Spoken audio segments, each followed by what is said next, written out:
Hey, how's it going? It's Tim Brown, and this is the Hook Better Leads podcast. And today I'm with Becca Switzer of Roof Sales Mastery. How you doing, Becca? Doing great today, Tim. Thanks for having me on. Absolutely. And we are going to skip the 101 today, and we're going to go directly to the meat and potatoes of dealing with roofing sales objections and how to handle them. So before we get into that, if you could give a little bit of background on just 1 minute. We're not doing the deep dive on your background, but just like a little bit of how you got into this and why people should listen to you. For sure. Yeah. So I'm sure a lot of people have heard this story before, but just in case you haven't, I basically got into storm restoration when I was like 21 years old. I had dropped out of college after my sophomore year when I was 19 because I was selling Cutco knives, and I made so much money my first summer as a 19-year-old doing direct sales. I was like, I'm not going back to school. I'm really good at sales. And so long story very short, I ended up getting recruited into storm restoration in 2010. And I went out to my first storm location in Connecticut, and then I went to a couple different places in Pennsylvania. And during that time, like, it was very apparent that there was no sales training. Like, you show up by the guy that recruited you, and they're like, yeah, okay, ride around with Chris here for a few days, and then listen to him knock doors, and then here's a stack of contracts. If you just knock 100 doors a day, you'll figure it out. It's a numbers game. And I was like, what? Like, I've literally sold everything I own at this point. I'm like, I have no backup plan. Like, I have to figure this out. So again, long story very short there, but I ended up trying to find some roof sales training on the internet, and there was none. Like, there was nothing. And we finally eventually found one very small, like, you can't even call it a seminar. It was like a class in a hotel room that had 22 people in it. And it wasn't very good. And I walked away from it just thinking, if people are paying this much money to listen to the quality of content we just got, I have like literally 1,000 times more value to offer than, the guy that was running the class. So I created Roof Sales Mastery. I wrote my ebook, and I created 6 different online programs for recruiting salespeople, training salespeople, supplementing insurance claims using Xactimate, and managing a sales team, stuff like that. So that's what I do now. I launched Roof Sales Mastery back in 2014, and that's my baby. Awesome. Okay. So amongst these answers to objections and a little bit of just conversation around each of these objections, you're going to go through some principles too. We talked about some things before the podcast, just how to do this too, but the first objection, and maybe we can role play for people. So you can kind of, is that okay? Is that all right if we do it that way? So I think it might be useful for people. Well, and the first thing, like, let's lay a foundation for kind of handling any objection. Yes, like, please. Not just the specific ones, because yes, of course we can give everybody a line for each objection that you get. However, if you don't really understand as a salesperson what an objection really is, where it's coming from, and how to handle it on a fundamental level, you're gonna have trouble just connecting with customers. And so the first thing is, to me, an objection is really your customer's answer in this moment based on the limited information that they have. Mm-hmm. And what I mean by that is, if they have all the information, like, think about if you're selling a storm damaged roof, it's a no-brainer, right? By all intents and purposes, it's like, you have damage, it's covered by your insurance, all you have to pay is your deductible, it should be a slam dunk. But if somebody's giving you an objection to that process, it's because they don't have all the information yet. And so they're giving you an answer based on the little information they have. It's like dating. If you just walk up to a chick in a bar and you just ask her for a number out of the blue with zero context and zero rapport, she's gonna say no, right? Mm-hmm. But that's her answer based on the limited information you've provided her about, are you a nice guy? Are you gonna be a good time? What are your intentions, right? Mm-hmm. So objection handling is gonna be the same. I love that.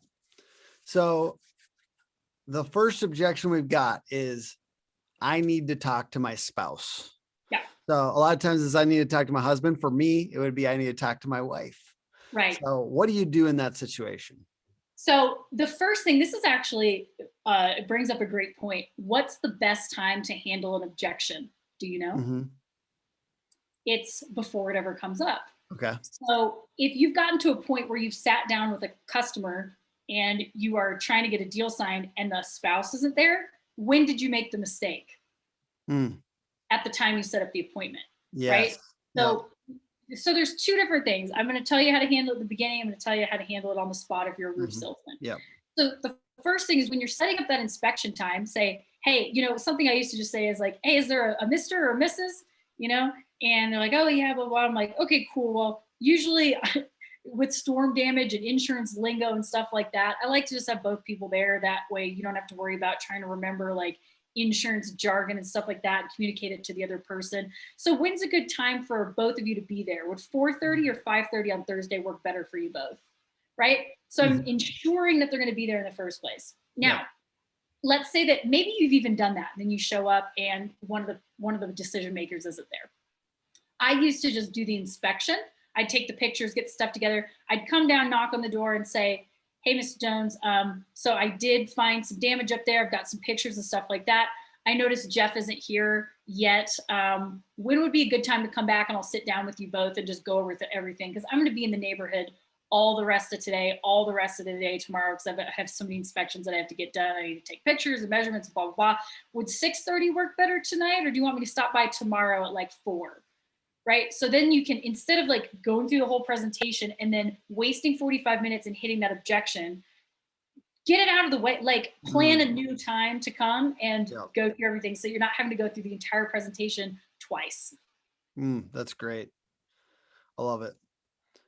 All right. So next one, let's do a role play on this one. So, all right, I'm interested, but can you just leave me a bid or us a bid? Somebody told me, and I'm sorry if this is annoying, but somebody told me I need to get 3 bids. Is it all right if we just leave me the bid? The old magic bids. So Mr. Jones, here's the deal. With insurance claims, this is how it used to be, right? Like you would, and I totally understand why you asked me for that. In fact, a lot of people ask me for the bid thing. But if this was a retail job, like if you called me out of the blue and said, hey, I want to get a new roof. There's a couple different companies out here and I just want to see what the price is. I don't want to get ripped off. Obviously, it would make sense for me to leave you a bid and we all have a price per square and stuff like that. With insurance claims, however, it's kind of a different ballgame nowadays because what the insurance company used to do is when you had damage on your house, they would say, okay, go ahead and get 3 bids and you turn them into us. And then guess which one they would pick? The lowest one. Yeah. Right. Because State Farm they'd rather pay $0 out on a claim. But if they get a $10,000, $11,000, and $12,000 bid, they obviously are going to pay for the $10,000 bid. Okay. So unfortunately, customers didn't like that. And they didn't like to be forced to be getting budget friendly contractors, right? Like they're not getting the contractor that they wanted. They're not getting the materials that they wanted, things like that. So insurance companies changed up how they did it. And now what they do is they use a software called Xactimate. And Xactimate is a database that has, by zip code, prices and materials fair market price value in this software. And that's all they use. So even if I were to write you a bid and send it in, they don't care. And they'll never pay my bid because our price per square for retail is considerably higher than whatever insurance pays because insurance, again, wants to pay as close to $0 as they can because they're a business and businesses are in business to make money, right? Yeah. So Mr. Jones, what I'm going to do is when your adjuster comes, I am going to bring a bid, but it's not really a bid. It's a line by line estimate that has all of your materials and labor itemized. And the adjuster is going to do the same thing. And they use the same software, right? So if your adjuster has the same line items as I do, our price should be exactly the same. And if it's not, we have to figure out why. Does that make sense? So it's a waste of time for me to give you a bid, but I am going to show up with an Xactimate line item. All right.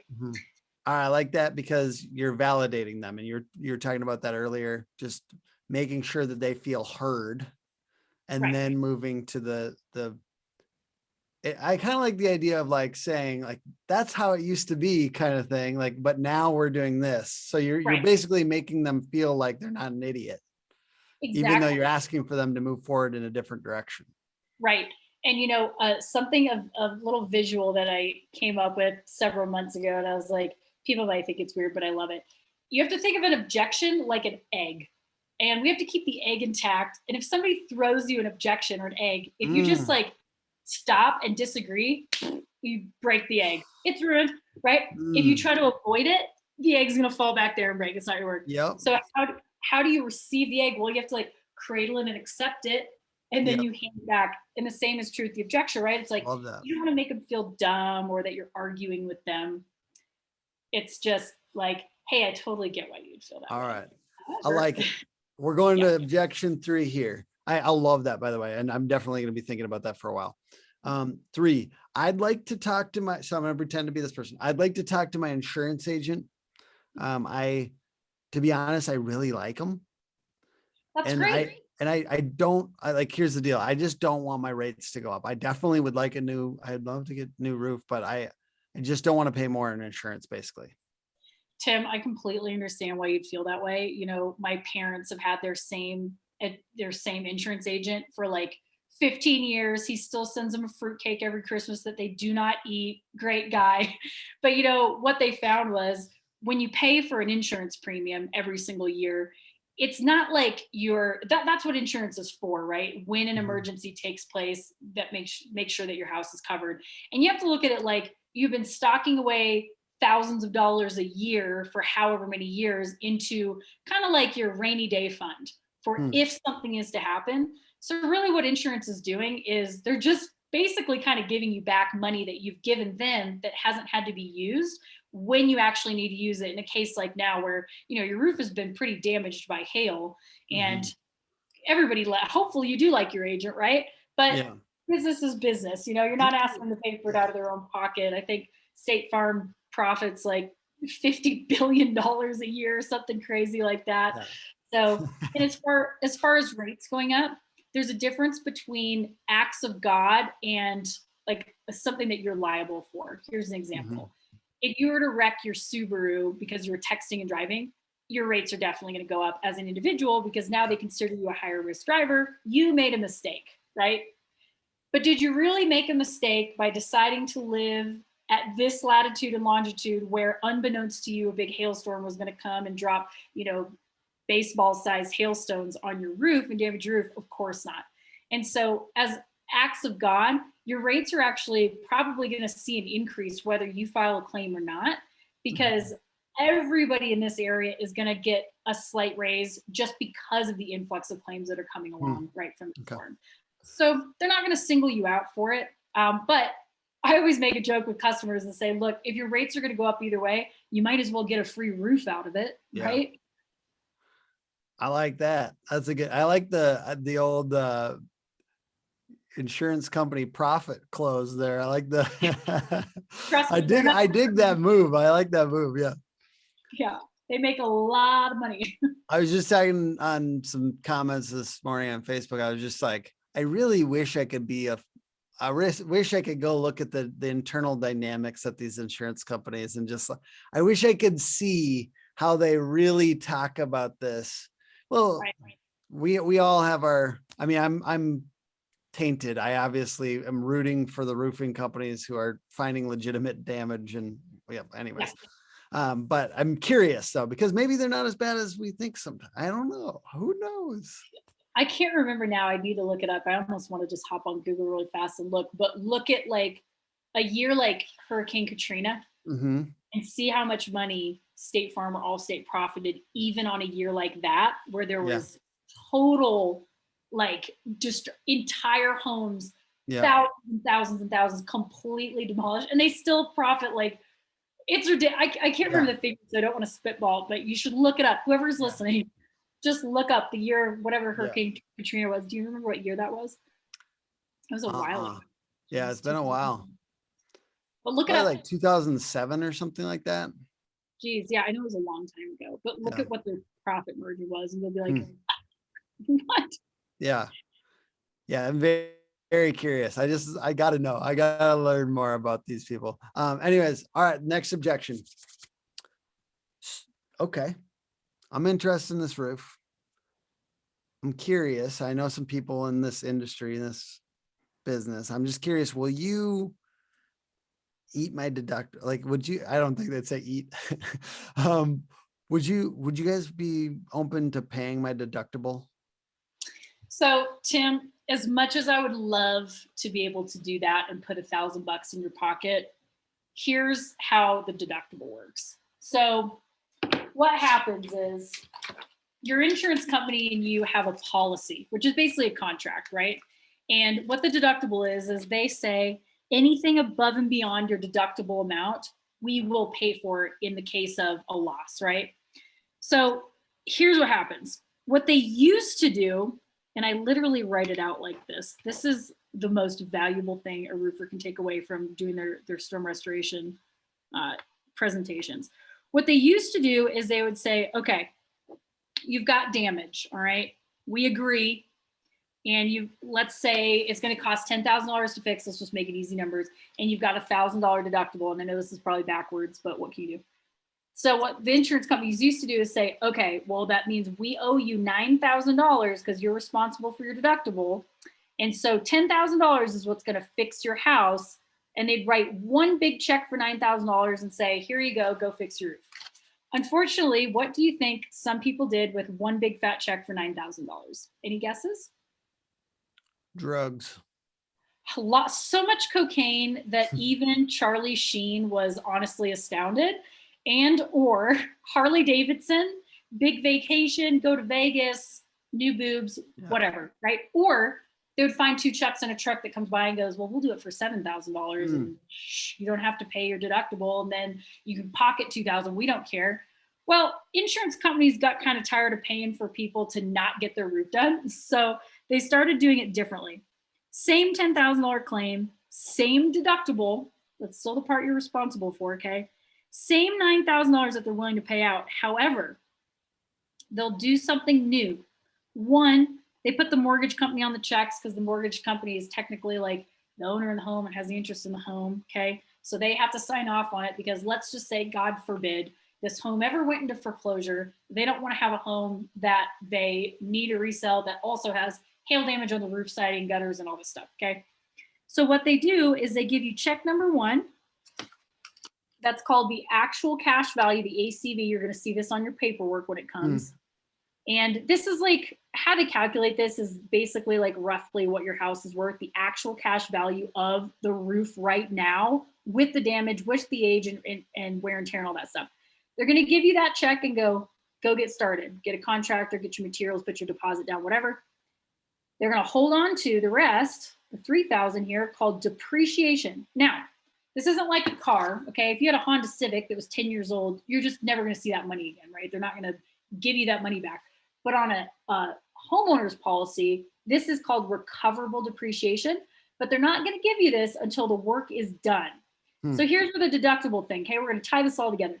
So let's just say that at the end, I ate your deductible, which really doesn't even make sense, okay? But basically the only way that I could do that is if I send in paperwork that is false, that says I charged you $10,000 when I only charged you $9,000, because if I send in an invoice for $9,000, right? If they said it was supposed to be 10 and I only charged you 9 because I so-called ate your deductible, it'd be $9,000, correct? You following me here?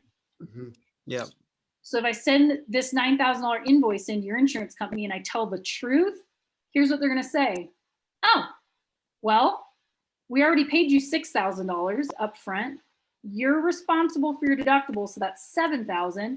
They're going to send you $2,000 of the depreciation, and they're going to hold on to the other $1,000 and say, thank you very much. You're our new favorite customer. Thank you for saving us $1,000 to add to our $50 billion in profit this year. Yeah. Right? Yeah. So what I'm getting at here is the only way that it is possible for me to get away with eating a deductible is sending in fraudulent paperwork, committing insurance fraud to your insurance company. And you and I are both liable for that. I don't think I like jail food. I'm pretty spoiled. What about you? Yeah. Okay. That's good. I didn't actually realize that that's basically insurance fraud.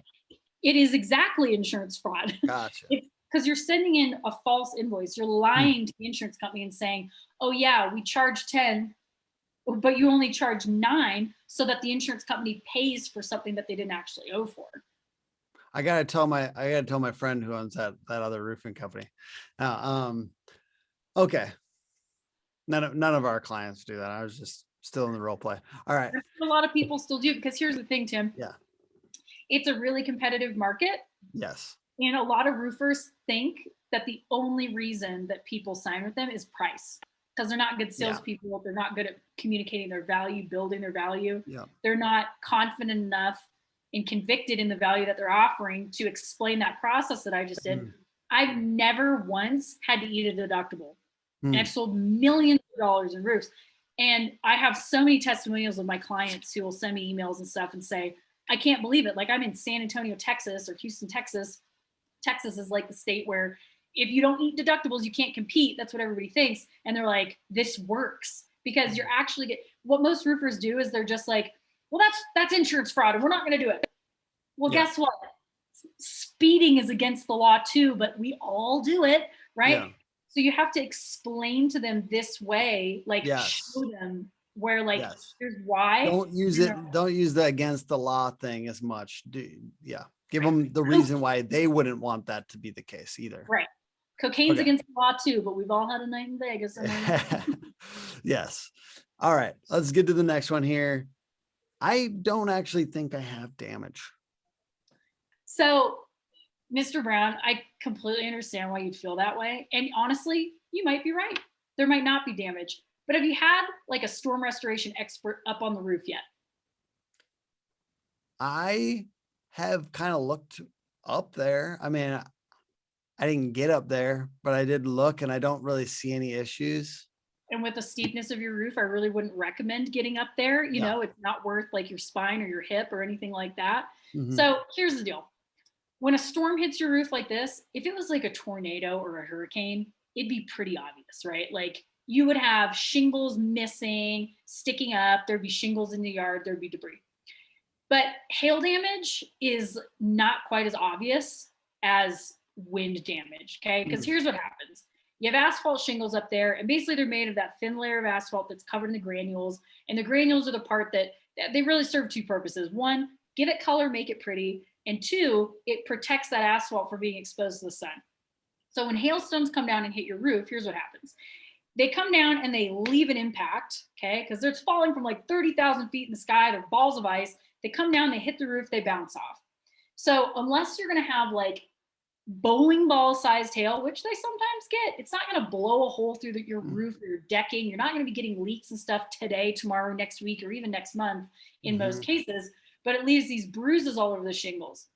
And it's just like if you were to punch me in the arm, please don't for this demonstration, but if you were to punch me in the arm right now, nothing would be there, right? If I went and told the police you punched me, they'd be like, yeah, okay.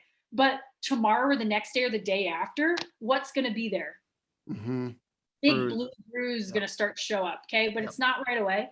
So shingles are the same way. Stuff hits your roof and eventually it knocks those granules loose. And after you get sun, wind, rain, sleet, snow, heating, cooling, stuff like that, eventually they start to wash away. Well, now every single place that a hailstone hit your roof, this might take 6 months or a year, but now you've got all this exposed asphalt. You ever seen an asphalt driveway? People redo those like once every 2 years, right? And those are like this thick. It's because the sun just chews it up. So now that those granules are gone, you've got these spots where you've got this much asphalt showing through. Now you can see where damage starts to actually show up, right? So it's pretty normal that as a homeowner, you might just look up at the roof, look at your ceiling and go, well, I don't really see any stains. And you just assume that there's no damage. And like I said, you might be right. You might have nothing to worry about. What my customers find is it's better safe than sorry. Takes 15 minutes to do an inspection. Here's what I promise. I'm not going to tell you that you have damage if you don't, because it is an enormous waste of my time. I'm not a roof salesman. I do insurance claims. So if I hop up there and there's literally no damage, I'm going to come down and say, hey, good news for you, bad news for me. There's nothing really up there, but hey, here's my card. Call me the next time you have a hailstorm. We'll check you out again. Right? So good job. It takes 15 minutes. Killer. That's yeah. I love that. I think it's funny. A lot of roofers I've seen don't understand. I like think of me as just a dumb homeowner, or just basically I don't have the context, and I don't think they sometimes explain this basic simple things like the granules coming off and the sun damage to the asphalt. Like they don't explain it because they think we think everybody knows. Right. and people don't know shit. Like I never knew that. And it took me, to be honest, it took me a year or two of like working with roofers to even understand why that mattered, that the granule loss at all. Like I didn't so it's just like basically explaining through the basic mechanics of it without them. I think that that's really important to do the basics with them to help them understand. Cause basically like, I think a lot of roofers just think we all know that. Right. Well, Yeah. it's like it's the same type of concept of when I talk to the roofers about like training new guys, they forget that like they've been doing this for 2, Yeah. 5, 10, 15 years. And then when they bring new people on, they're leaving out such critical, fundamental facts and education because they just like, to them, they're already, I use this basketball analogy. I say, look, you guys are like LeBron James making half court shots to win the championship game with a second on the clock. These guys are like, they've never dribbled a basketball before. Mhm. So you can't be like, just do what I do. Like, Yeah. no, they don't even know. They're like still picking their nose on the Yeah. sidelines. Like they don't know what to do. Yeah. And I'm And you so, can, yeah. And you can no, sell some stuff still picking your nose. That's the interesting thing. Like for early sure. sales guys, and it confuses, I think it confuses roofing sales managers and roofing business owners because they're like, well, they're closing some deals. You know, it's like, it's not like it's nothing sometimes. It's just like they could be doing so much more.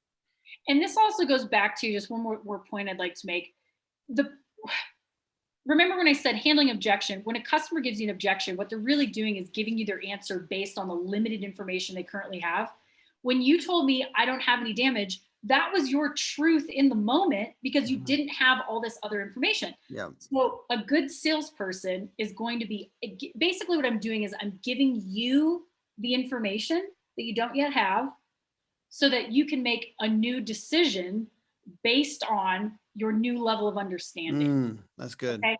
So it's like, hey, I totally get why you think that. In fact, most people would think that because, but then I'm giving you real facts.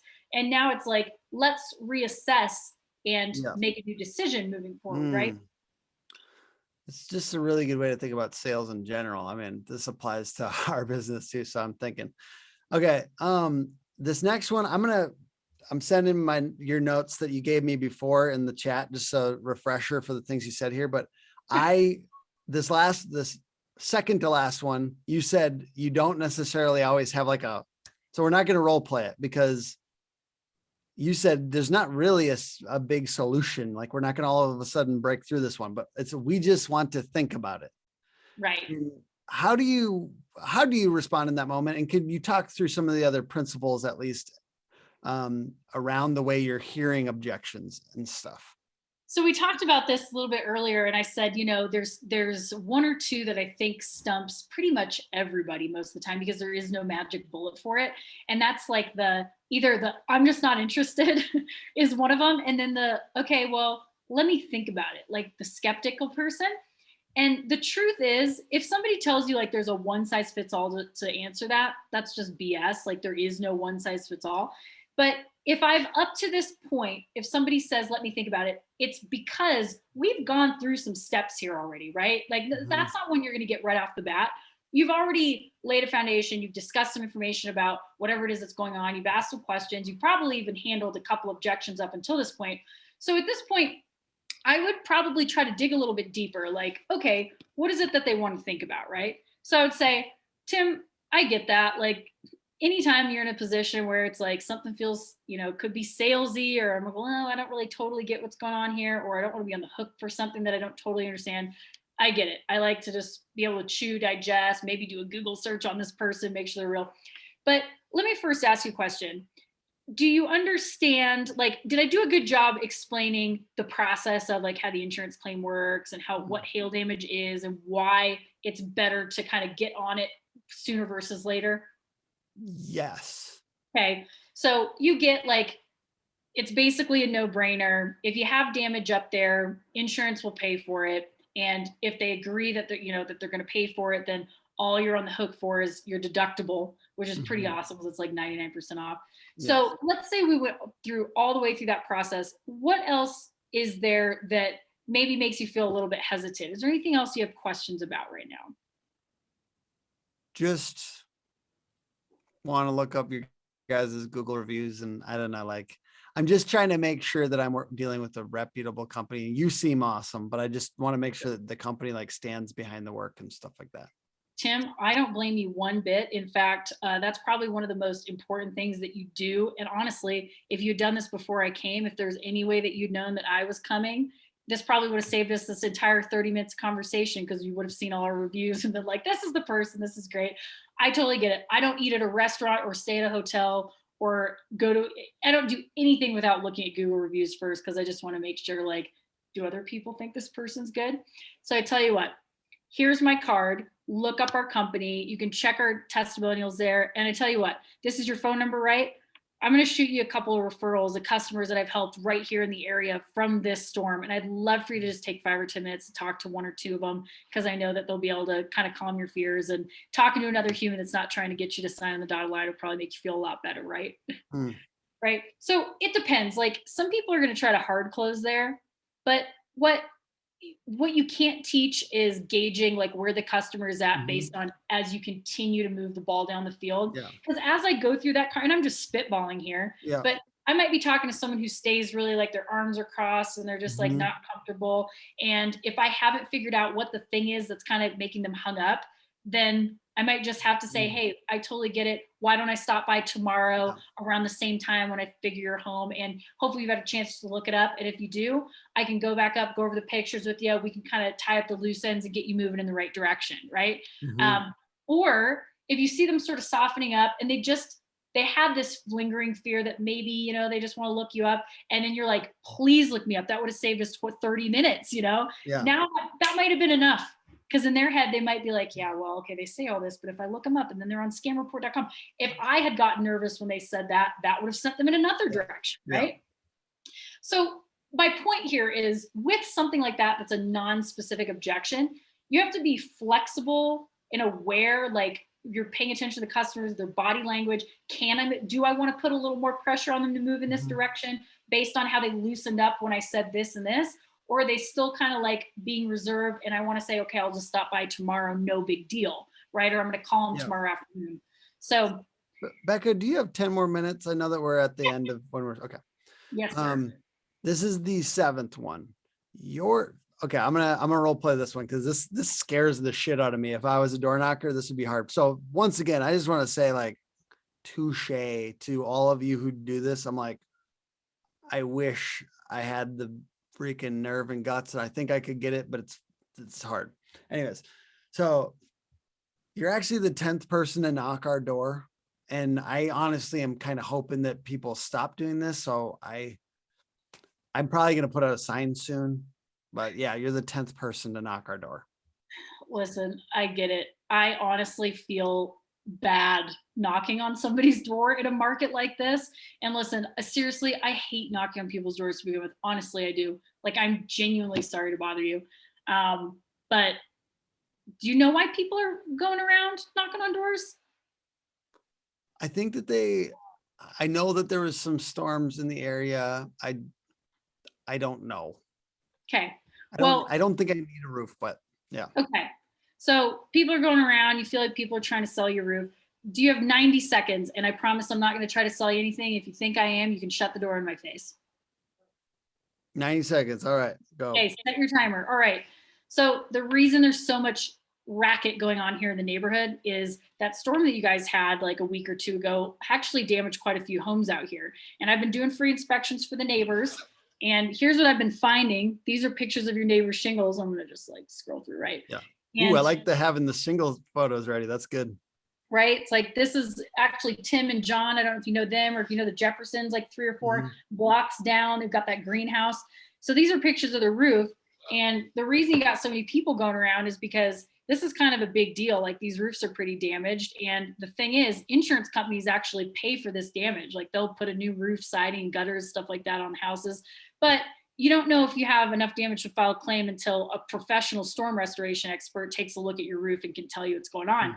So I'm not here to sell you anything. In fact, I'm not a roof salesman. I only do insurance claims. Okay. I'm just going around doing free inspections for the neighbors. It takes like 15 minutes. If I hop up there and I don't see anything, I'm going to come right down and say, sorry, I mean, good news for you, bad news for me, there's nothing for me to do here, but you don't have any damage. Mm. But if you do have damage, just like the Jeffersons or like Kim and John here that I found, I'm going to document it, come down, show you what's going on, and then I'll walk you through like what to do with the All right. insurance company. All right. So Do you have a ladder? I've got a ladder in my car. You Okay. want to hop up there right now? All right. You want to Yes. hop on the roof with me? I'll show you what's going on. I don't want to hop on the roof. Is there a way you could take pictures, or how do you Absolutely. do that? Or would you just like text them to me or something? How about I hop up there and I'll come down in about 10 or 12 minutes. I'll knock on the door again. I'll show you exactly what's going on up there. All right. Yes. Okay. Okay. I like it. Okay. So we got a yes.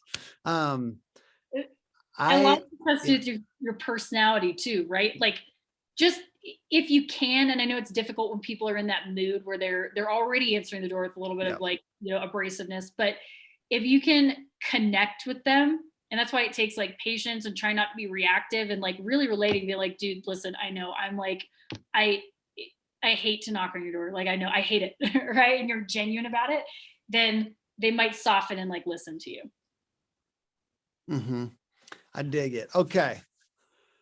And I like this. Before we started, you just talked about regulating your state. I think that would be the hardest part for me if I was door knocking, because I like literally get thrown off when people are mean.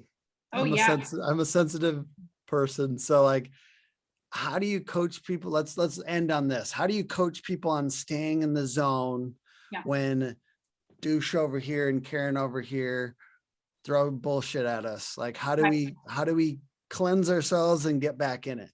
So this is a great one. So when we talk about regulating your state, everybody's been there, right? I've been there too. And by the way, it just even to this day, I've been doing sales since I was 19 years old. That's like almost 14 years. I don't know how old I am anymore. 14 years, I think, right? And even to this day, if I do a sales call with a contractor and they're like kind of being a dick to me, it'll throw me off sometimes, right? Mm-hmm. So there's different layers to this. The first thing is, as a base, you need to have a foundation of conviction of what you're doing is a good thing, right? If you don't have that first, it doesn't matter what lines you have or what advice I give you or analogies, it ain't gonna work for you. You have to feel so confident and like secure that I'm knocking on somebody's door right now because I'm offering them like a really awesome opportunity. If you don't have that, you're gonna have a hard time. So if you need help, let's just remember the facts here. You're offering a product to people who already need it because a storm messed up their house. Their insurance company is going to pay for it. So they're not even paying for it except for just their deductible. It's like a 98% off deal. Where else are they going to get a deal like that? And hopefully you love yourself and you think and truly believe that them interacting with you is going to be like a fun part of their day because you're fun, you're entertaining, you're providing a ton of value. Okay. So let's get on to the actual door knocking. Even then, when somebody knocks, answers the door and they're kind of being abrasive or they're rude or they're like rushing you or whatever, the first thing is regulating your state. And when we're doing that in the moment, that means like trying to prevent a physiological response where your heart's beating out of your chest, your mouth's getting really dry, your hands are sweating, and your ears are getting red, right? Because once that starts happening, it's kind of like when you're in an argument with your boyfriend or your girlfriend, right? And as soon as that starts happening, nothing productive is going to happen. You're going to be, now it's an argument, right? The same type of thing happens at the door, and it's not necessarily an argument, but you start getting in like this flight or flight kind of response, and it's very reactive instead of calm. So one thing that really helped me, and I love to share this analogy, I hope that it really helps everybody that's listening, is if you could imagine that when you're knocking on these doors, instead of showing up as like a salesperson, you got your clipboard and your lanyard or your iPad, right? And you're like, here's like instead of doing that, what would it be like if you were just a big dumb construction worker? And instead of a hailstorm that happened, let's say that a tree fell down on the telephone wires or the electrical wires or something in the neighborhood, and it knocked out power in a bunch of the houses, and you're there to work on the lines until they're fixed. And it might be a couple days before everything's totally back to normal, okay? And you knock on the door, and what you're just doing is like a PSA. It's a public service announcement. And you're saying, hey, I'm super sorry to bother you. And you're there with your, hard hat on and your orange vest or whatever. You're like, hey, I'm sorry to bother you here. This big tree fell like 2 blocks down and it's messed up the power grid in the whole neighborhood. I'm here with, such and such construction group. We're working on it. And your power might be going in and out for the next like 2 or 3 days while you're working on it. But I just wanted to stop by and see what's going on with yours. Have you noticed anything? And then just apologize, like, we're working on it, but it's going to take a couple days. So we fix it. You would not feel any nerves doing that, would you? No. Because you're just giving them information. Yeah.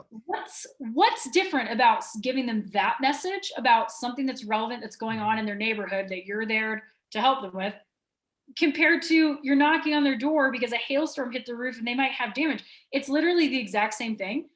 So if it helps, I've had clients literally put on like a reflective neon yellow vest while they knock, because it helps them get in that space. And it also helps the way that they're received at the door. Right? Yeah. So apply that mindset. That's the first thing. And then the other thing is, when you reach an objection, how to de-escalate it. The first thing you want to do is just agree with whatever they said. It doesn't matter if it's absolutely outlandish. They might say like, well, you look like you're probably an alien, and I'm a real paranoid guy, and I just don't trust you. And I'd be like, dude, I get it. I agree. I have like an unusually large head for my body size, and I'm very pale. I do sort of look like I came out of the X-Files. I get it, right? Like, it doesn't matter what they say. The first thing you want to do is just agree. Be like, hey, validate their concern, make them feel understood. Like, I get why you think that, Mr. Jones. And honestly, it's a valid concern because this, and this. However, you know what? You're not the first customer that's worried about that. And here's what my customers have found after they work with me, and this and this and this happens, blah, blah. So you go through like third-party stories, okay? But that just helps them feel like, okay, like, they're listening. They listened to my concern. They validated it. I feel understood now. And then they gave me the new information that's going to help me make a more educated decision and hopefully get to a yes. Nice. All right, Becca, what's your top marketing tip when a storm or hail hits? A lot of people don't like to hear this, but door knocking is like the fastest thing that you can do. And it's the most effective thing that you can do for a number of reasons. One, I mentioned this on a couple other videos before, but when there's that much chaos going on, everybody's leaving door hangers, everybody's putting, business cards and doors and things like that. And what it can't do is handle objections, right? Like, if somebody picks up your door hanger and they all look the same, right? They have lightning bolts and a picture of your truck, and they say like free inspection, like, get insurance covered, see if you qualify for insurance, coverage, and blah, blah, blah. And the thing is, it's just noise to everybody. It's like, it's just junk mail. And if they look at that, let's say they even take the time to read it. What if they think, I don't think we have any damage? Who's there to answer it? Who's there to do what we just did a few minutes ago and go through what hail damage is actually like and how you can't tell if you have damage from the ground? And even if you're on the roof, if you don't have a trained eye for it, right? What if they say, well, I think I'd rather just talk to my insurance company? Or, there's just so many things that a piece of paper just cannot answer. And if you're willing to just go out and talk to people and farm a neighborhood, this is one of the best ways for you to generate leads, right? Now, a multi-touch marketing method could be great. Maybe you leave a mailer that has your face on it. It's like, hey, I'm sure you're getting bombarded with roofing marketing and stuff like that right now. I'm going to physically be in your neighborhood from this day to this date. If you see my face, wave me down. I'm going to be providing free inspections for the neighbors. Okay. But it has like your face on it, or like a picture of your truck, or maybe, so that's a great thing to do. And then maximize your referrals. That's the other thing. Door knocking sucks. Everybody knows it. It's highly competitive. Customers don't love having salespeople knock on their door, but it's just a necessary evil, right? So if you go out and you get into a neighborhood and you get just a handful of appointments, and then you just start using a really great referral pitch, which everybody can look up my referral pitch. I've got the short free one on YouTube on there for sure. You can look that up. But then you start getting 2 referrals from each customer you have. And then you get 2 referrals from them, and then 2 referrals from them. A, it's free. B, it's a warm lead. It's like a shoe-in. And now you can get out of the doors. Yeah.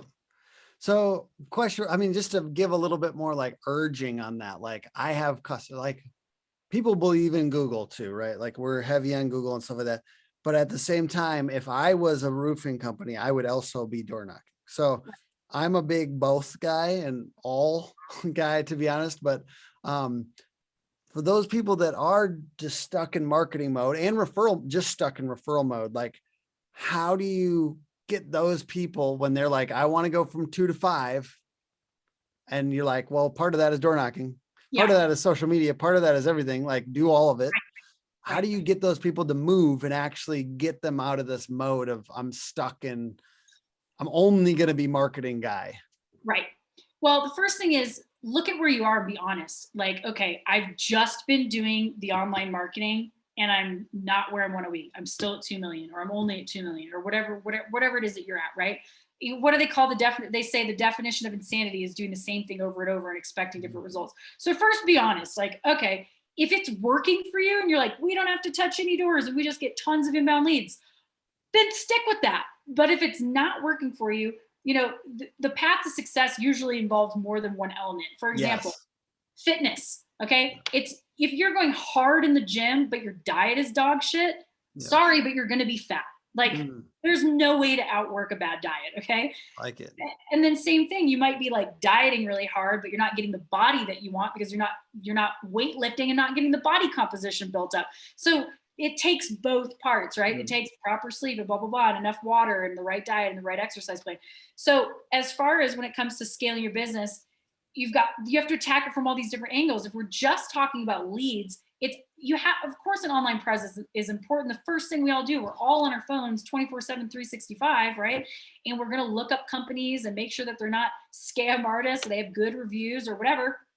But getting people in the field is absolutely critical, in my opinion, to just building a presence and then owning a neighborhood and branding, right? Like they see you all the time. They see you out there with their truck, and they see you on neighbors' roofs, and they're like, okay, well, my other neighbors are having them over. So this bandwagon effect kicks in. Okay. So if you're somebody that is kind of attached to the stigma of like, oh, we're not the type of roofer that does door knocking. What does that really mean? Because you're doing a lot of people a disservice, because most people are not going to, especially in a storm situation, they're not going to get on Google and look up a roofer. They only do that in a retail situation when their roof is old or there's such obvious damage that they know they have something wrong. But if you guys are in the hail business, 90% of the time, hail damage is not obvious. It's not like people are like, oh, there's a hole blown in my roof, I need to call a roofer.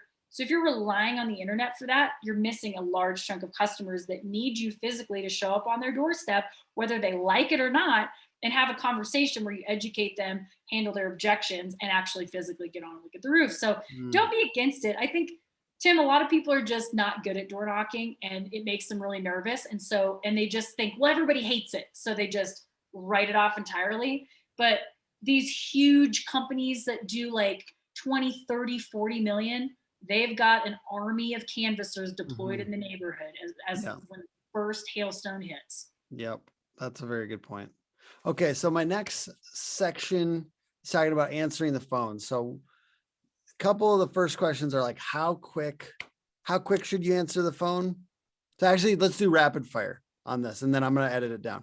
So how quick should a roofing company answer the phone? ASAP. Yeah. Answer right away. Like if I'm in that moment, I'm finally with my busy day as a homeowner trying to call the plumber, and the plumber doesn't answer. Guess what I do? I call the next plumber on the list right after, because I'm trying to get it resolved right then. What should be the tone and the demeanor for people handling the phones for your roofing company? I honestly think, you want to be professional, but in a way that's personable. Like, hey, it's Becca at ABC Roofing. How can I help you today? And they're like, hi, blah, blah, blah. And I had a story, blah, blah. I'm like, cool, absolutely. Well, we can help you with that. Can I get your name? Oh, that's Tina. I'm like, Tina, nice to hear from you. I'm glad you gave us a call. We're happy to help you out. It's like, you want to be happy that they called, but get to the point, and you want to control the conversation to make sure you're getting the appointment and you're not sitting there getting stuck into a long story that is irrelevant until you show up at the house. Agreed. How do you extract the right information, and how long should you have them on the phone? So we were talking about the concept of like, you want to treat phone calls like you treat an interview. Like if you're running an interview for hiring somebody for your company and they're the ones asking all the questions, you've lost control of the conversation, A. B, they're now interviewing you, and this is probably going to go on for 40 or 50 or 60 minutes, and you just don't have time for that.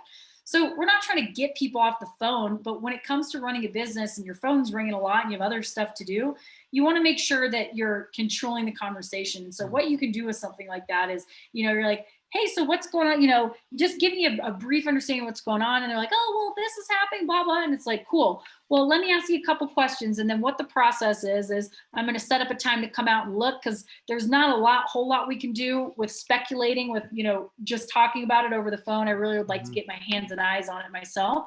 So how long has it been happening? Like whatever it is, maybe they're calling you about a leak. It's like, how long has the leak been happening? You said it's on the ceiling. So try to get them to do like more yes and no questions. You repeat back what they're saying, say blah, blah, blah, blah. Okay. And have you had anybody look at it yet? I'll be the first one. All right. So I'm going to pop over at this time. Does that work for you? Yes. Okay. And when I get there, any other questions you have, just write them down on a piece of paper here so you don't forget. And when I show up, we can cover them when I get there.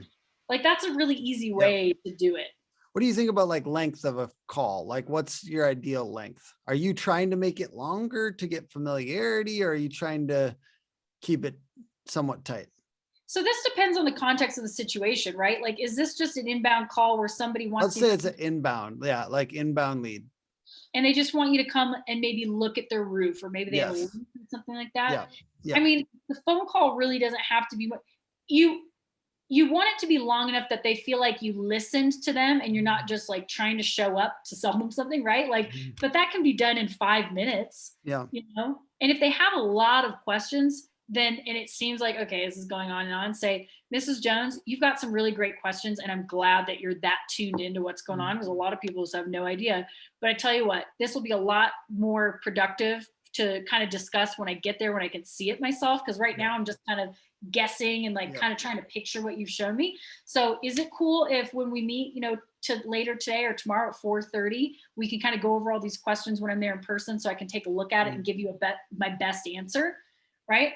And they're like, oh yeah, okay, so it's up to you. I mean, how much time do you have? But it really comes down to, what's the goal of the conversation? Are you just trying to get an appointment time set? Are you trying to answer all of their questions before you get there? For some reason, most people are not necessarily trying to do that, but a 5 to 10 minute phone call is probably enough in most situations to just answer an inbound lead and get an appointment time set up together. I'm just of that mind that like, you want to get it to the next thing. You don't want to stay on the one thing for too long, but that's my take. But I like that, man. You really given so much good stuff on this. Thank you for doing that. So how, if somebody was trying to get started with you guys, if they wanted more sales training for themselves or for their team, what would be the next step? So please visit www.roofsalesmastery.com. That's where you can look at all my programs. I have 6 different turnkey trainings and systems for business owners, salespeople, and supplementers. So whether you're looking for a recruiting system or like sales training for your guys or supplement exactly training, it's all there.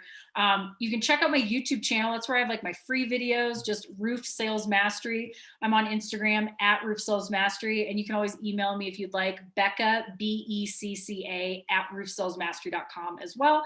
And I will get back to you ASAP. So many of the people in the roofing Facebook groups are always like referring you out, and they're like, she's the best and this type of stuff. How have you, why do people believe in your service? Like, why? I know you've probably helped change lives and stuff like that, but in comparison with some of these other options out there, not to like negatively, I think I like all these people. So why do people decide to move forward with your thing in comparison with some of these other options out there?